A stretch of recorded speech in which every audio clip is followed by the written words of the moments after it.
all the companies you mentioned is not a lot of leaders. It's a single leader, CEO. Mhm. You take any one of them, I'll take you through. You have studied a lot of them. They failed. Mhm. They create inertia. They took eye off the ball. They never paid attention to the customer.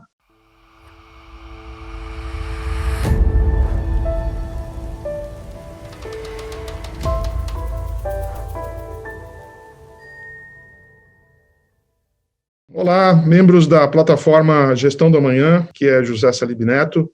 Uma entrevista incrível hoje com um dos maiores nomes da história da gestão, o Ram Charan, grande amigo nosso, cara espetacular, à frente do seu tempo, o tempo todo. Escreveu inúmeros livros, best-seller, já vendeu mais de 2, 3 milhões de cópias no mundo inteiro.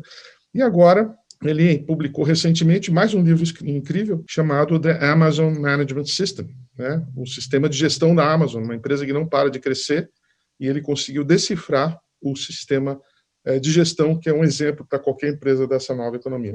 We appreciate you taking the time for this interview. I want to congratulate you again for this wonderful book. You know, I read it, and people are reading it in English here.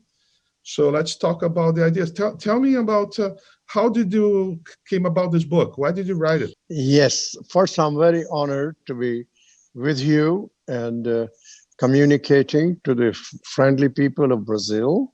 The question how it came about, I have been going to China sometimes 6 to 8 times a year. And working with the local companies, they asked me, how does Amazon work?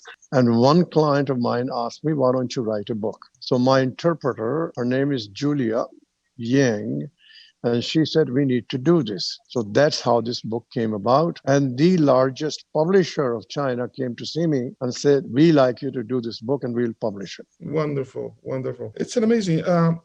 Were you surprised when you started doing the research and your findings? What did you find it differently than normally when you research companies? Jose, I had begun to watch Amazon around 2013, and I began to see 3 things in it. Number one, he was managing on the basis of cash per share. Most people manage on the basis of EPS. So I said that's different. Mm-hmm. Number 2, most important one, he was totally obsessed about customer centricity, customer experience end to end. And third, he was investing money in the algorithms so that it can be automated. So I began to follow through. And then he was showing negative EPS. So I would sit with the CEOs of companies and show them and recast profit and loss and balance sheet to show this is an extremely profitable company, but it shows as a negative EPS. Mm-hmm. So I say, what is the anatomy of decision making? That's a wonderful way to measure and to organize. You know, the first one, customer obsession. The building blocks, customers. We all know that customer is always first, and companies say that, focus on the customer.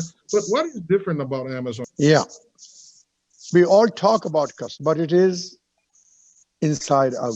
Amazon outside in. So he will conceive a need of the customer. He will observe what's the end-to-end journey. And more importantly, the major difference, which I was allowed in my life at the age of 10. Each customer is different. Service each customer, not mass market customer. So you get data about each customer, you engage each customer, and you service each customer. Nobody has ever done that before at a larger scale, that you have personalization. Number 2, continuous bar raising talent pool. Tell us about it. How does Amazon do it better than everybody else? Yeah, the key point there is not everybody develops himself, herself at the same speed as the change in the outside world. Number 2, conditions change, technology comes, new competencies, competition comes. You must raise the bar every time. Mm-hmm. You cannot allow inertia and you cannot allow obsolescence.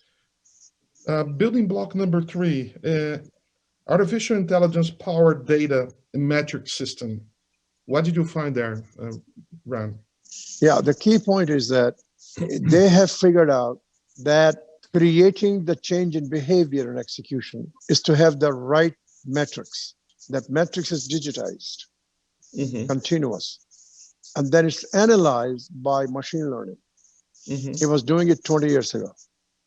And so the analogs and the analogies and then the anomalies are continuously lifted up transparent from the machine learning.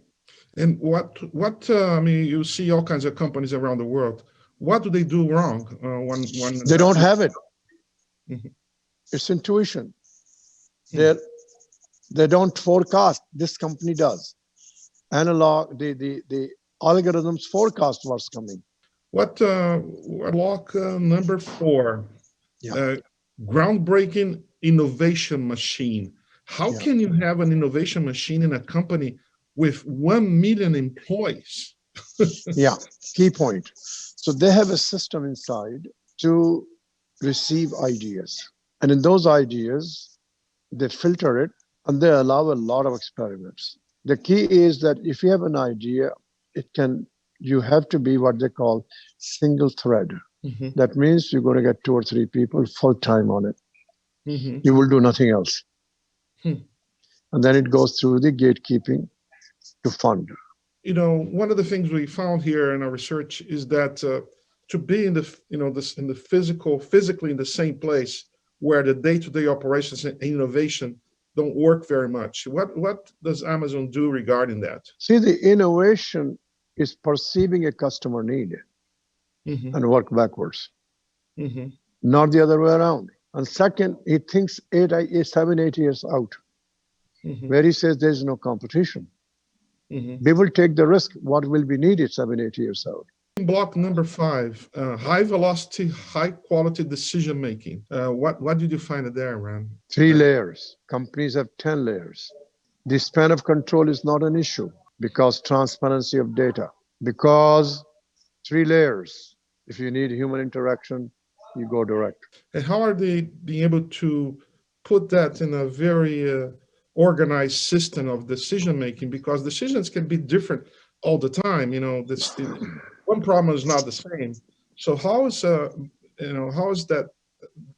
to make that organized? So so the 3-layer system, it is that you create a totally different organization from old days, which was functional, divisional. It's not team-based. You define what decisions have to be made, and you have a self-contained teams, all functions together. So you are a mini company at the team level. The other 2 layers allocate resources, find people, assign leaders. Everything is digitized. Day one culture. How can you keep the entrepreneurial spirit in a 1 million employee company? See, the key point is, first, they see the progress, which is transparent. Of the 1 million people, it's going to go to 2 million one of these days. A large part is really in places like the warehouses, logistics. People have brains. Now, this is nothing new. Toyota began to do that 40 years ago, asking those people in the factory floor, reduce waste, come with the ideas. Now it is easier to do through algorithms. Where are the ideas? Where is it? Look forward.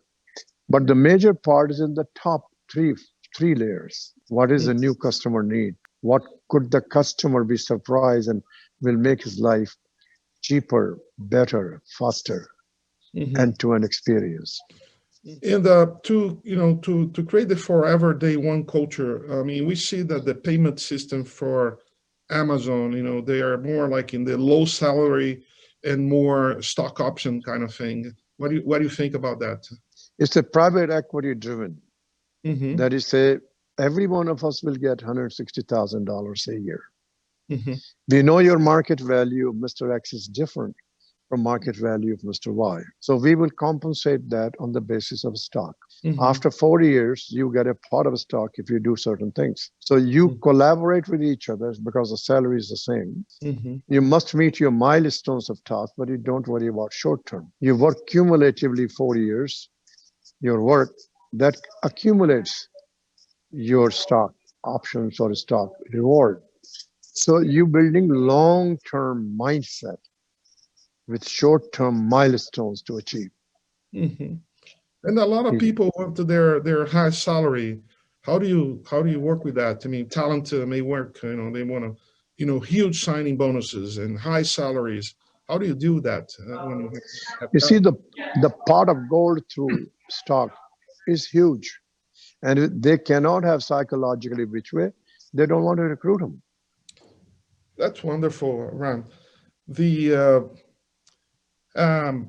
you think the future of Amazon is? Very bright. Yeah. Very bright. Is it dependent on Bezos? No. No. No.